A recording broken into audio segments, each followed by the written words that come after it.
nasional. Yeay! Nah, sekarang ayo kita masuk. Jadi, kalau kalian ke museum ini, kalian dapat ini, terus ini tiket 2.000 per orang, terus dapat gantungan kuncinya. Lucu kan, guys? Dan selain itu, di sini tuh ada tata tertibnya. Jadi kalian nggak boleh sembarangan masuk.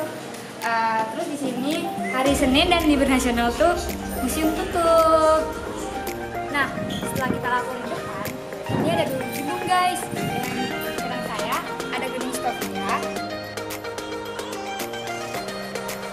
Dan di kiri saya ada Kebangkitan Nasional. Nah, sekarang kita bakal ke Kebangkitan Nasional. Ayo ikutin.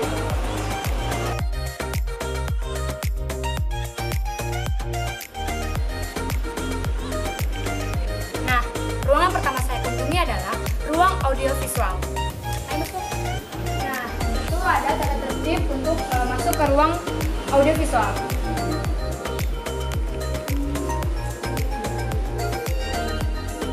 Nah, jadi sekarang kita udah berada di dalam ruang audiovisual. Ini ada tempat duduknya. Terus itu ada lampu-lampunya. Ini kayak di bioskop. Jadi di ruangan teater ini digunakan untuk menyaksikan sejarah perkembangan gedung ini yang awal mulanya sebuah sekolah dokter Jawa menjadi sebuah museum kebangkitan nasional.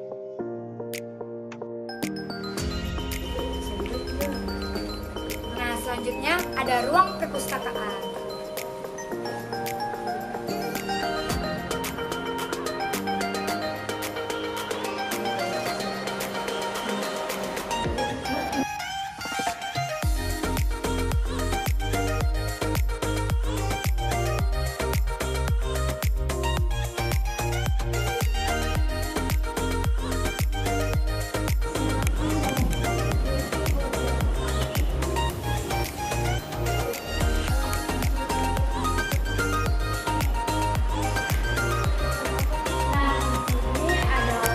Ruang kelas Stovia. Jadi ini ruang kelas di zaman Belanda gitu, guys. Itu ada orang-orang, terus ini materinya pakai bahasa Belanda.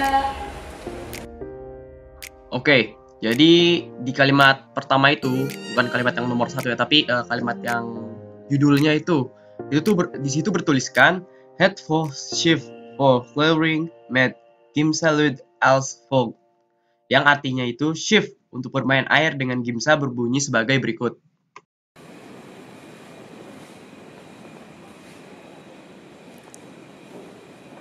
Nah, jadi guys, sebelum jadi Stovia, nama sekolah ini adalah Sekolah Dokter Jawa.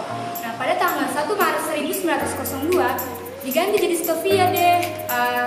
Pelajaran di belakang saya ini harus bisa menguasai bahasa Belanda, karena bahasa Belanda itu adalah bahasa pokok di zaman dulu biar bisa berkomunikasi. Nah, di belakang saya ini juga ada peristiwa-peristiwa yang zaman Stovia ini dulu. Nah, setelah ini kita bakal ke ruang rempah-rempah. Ikutin. Nah, di sini ada peta penghasil rempah-rempah abad ke-17 dan ke-18.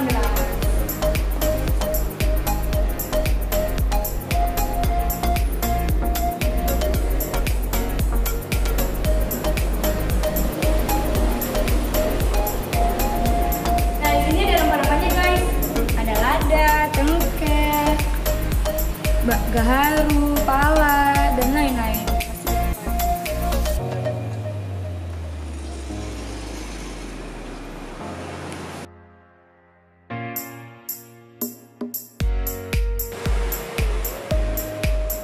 Nah, ini adalah kota penting sebagai pelabuhan dan pusat rempah-rempah, guys.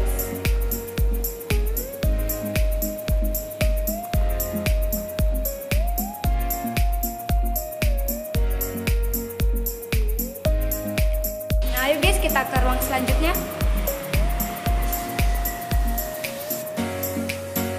Nah, ini adalah peta jalur kedatangan bangsa Eropa ke Indonesia.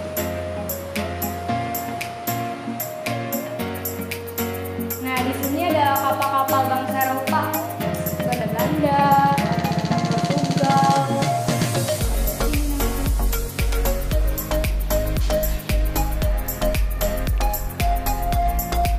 Ini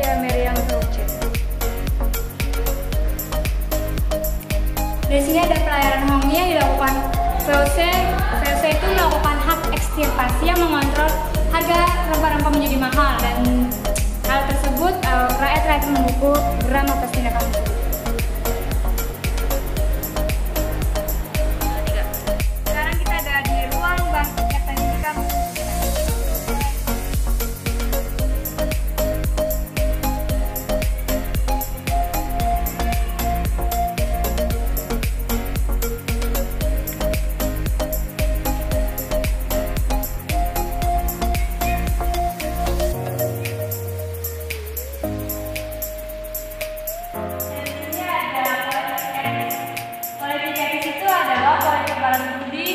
Kerajaan Belanda terhadap Indonesia.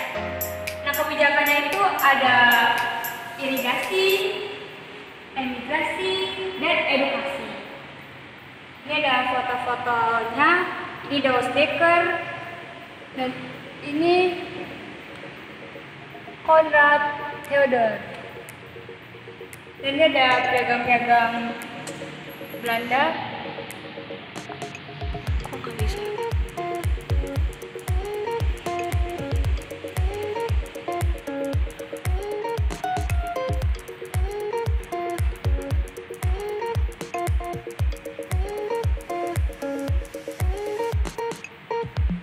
Ini ada pembuatan irigasi, terus pembukaan lahan, dan ini adalah sekolah dasar buat rakyat Indonesia.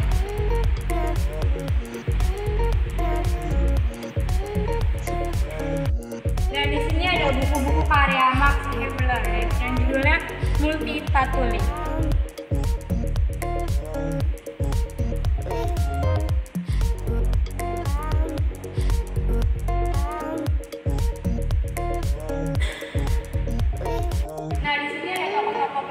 Bangsa Indonesia. Ada Dewi Sartika, ada Ki Hajar Kartini, dan Ki Hajar Dewantara.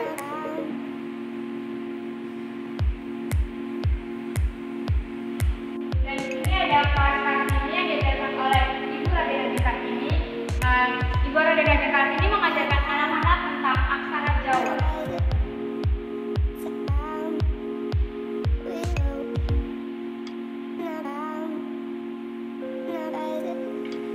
Nah, sekarang kita di ruang Lover Politika Nasional. Nah, ini ada patung Bapak Dr. Wahidin Sudirohusodo. Bapak ini adalah penggagas organisasi Budi Utomo.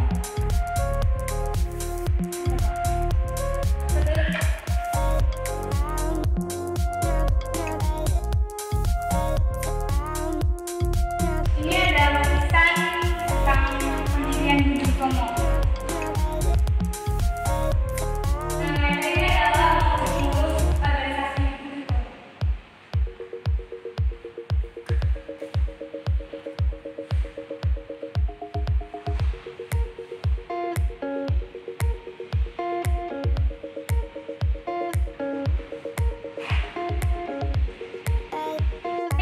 Ketua Budi Utomo. Yang pertama itu ada SAA Tirto Kusumo. Yang kedua ada Pangeran Aryonoto Dirojo. Yang ketiga ada Rajimanwejo Diningrat. Yang keempat ada Raden Mas Aryo Serjo Suparto. Yang kelima ada Raden Dwi Josewojo. Yang keenam ada Raden Mas Aryo Werjaningrat. Yang di belakang saya ini ada lambang dari Budi Utomo.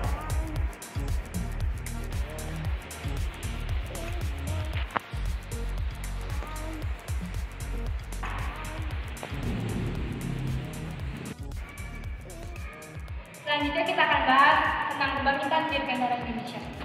Sini ada foto Bapak Nurtanio Pringgoadi Surjo. Bapak ini mengembangkan industri pesawat. Selanjutnya ada Bapak B.J. Habibie. Bapak B.J. Habibie ini yang membuat pesawat ini. Ini adalah pesawat yang dirancang oleh Bapak B.J. Habibie.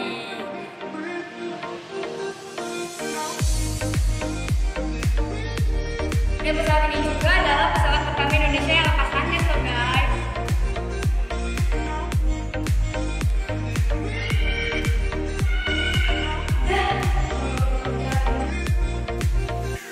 Nah, makna dari kebangkitan nasional adalah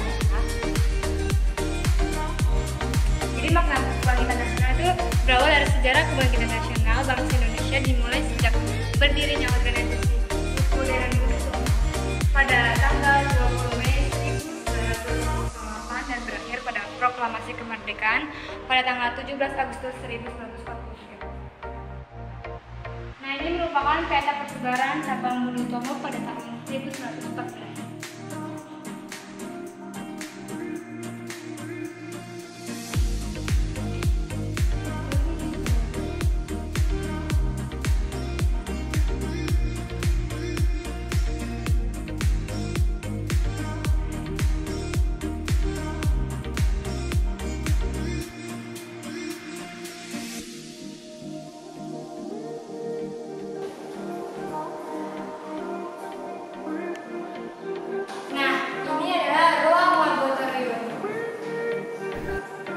Di sisi Stovia, lebih menunjukkan barang-barang yang digunakan pada saat sekolah ini masih berjalan. Ada banyak sekali barang-barang bekas penggunaan kegiatan belajar mengajar. Dan juga di sisi Stovia hanya menyajikan beberapa ruangan dengan koleksi barang-barangnya. Ruangan kepala sekolah, ruangan guru, dan ruang praktek.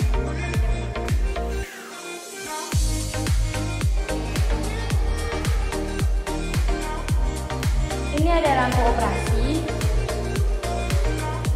suction, urat horoskop, busi rectum, Valen inhaler. Nah, ini ada alat röntgen zaman dahulu.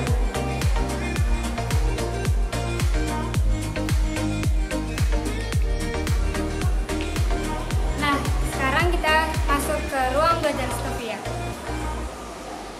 Karena di Stovia ini lebih mengedepankan prakteknya, maka dari itu terdapat ruangan ini yang berguna untuk melakukan praktek pembelajaran. Pasiennya.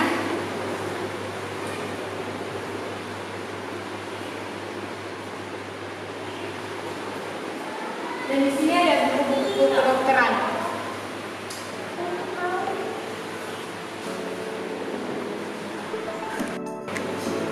Ini adalah salah satu kerangka manusia. Ini kerangka manusia asli yang dipergunakan sebagai alat peraga dalam praktek anatomi di Stovia.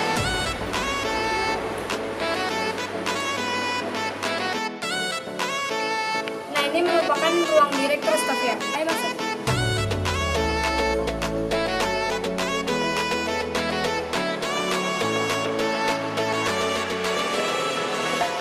Nah, sekarang kita berada di ruang pengajar Stovia. Ayo masuk.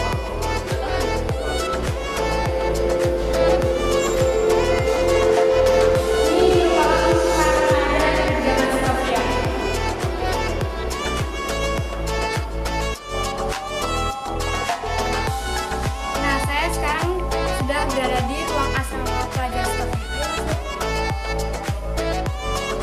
Nah, ini adalah ruangan guys.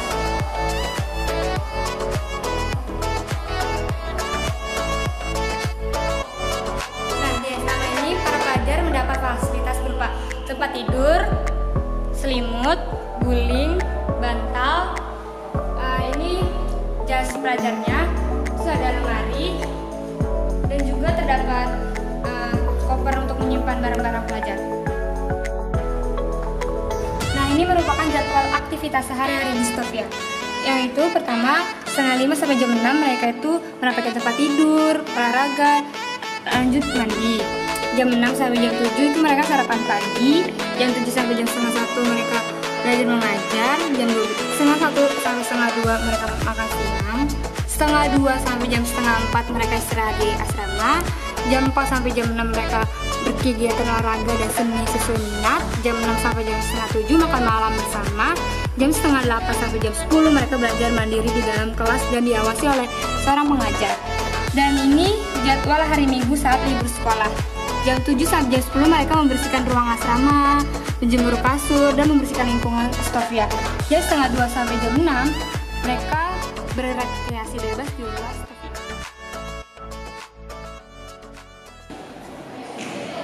Oke, perkenalkan nama saya Tegar Buana. Di sini saya sebagai editor. Jadi kesan-kesannya itu menurut saya tempat ini tuh bagus, bersih, rapi. Termasuk di lingkungan di luarnya juga masih tertata rapi gitu, juga kayak di rumah saya. Nah, kesannya itu ya ini deh, sering-sering main ke museum. Jadi kita biar tahu aja gitu tentang sejarah yang ada di masa lampau, yang ada di Indonesia. Itu aja.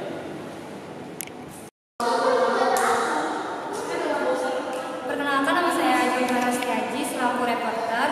Pesan saya terhadap museum ini tuh museumnya rapi, bagus, indah, asri. Terus mas-mas pegawai juga baik. Terus dari museum ini saya juga mendapat ilmu-ilmu yang bermanfaat, berguna yang tidak ada di sekolah. Terima kasih. Nama saya Yutapsila Priana Kavita, saya sebagai kameramen. Nah, kesannya tuh menurut saya di sini tuh museumnya bagus banget, terus asri, indah, terus juga petugas-petugasnya itu baik-baik, terus ramah-ramah. Jadi kita tuh di sini juga dapat pelajaran baru, nggak cuma di sekolah doang, kita bisa ke museum-museum, kita dapat pelajaran yang belum kita ketahui tentang sejarah-sejarah yang ada di Indonesia. Terima kasih. Hai, perkenalkan nama saya Fikri Sakina, saya selaku ketua dalam kelompok ini, dan pesan-pesan saya berada di Museum Kebangkitan Nasional ini jadi menambah wawasan kita untuk belajar lebih tahu apa itu Sofia, Bung Tomo, dan organisasi-organisasi lain yang kita pelajari di sekolah. Dan juga di museum ini itu sangat bersih, rapi, tertata bagus dan lengkap banget, dan penjaganya juga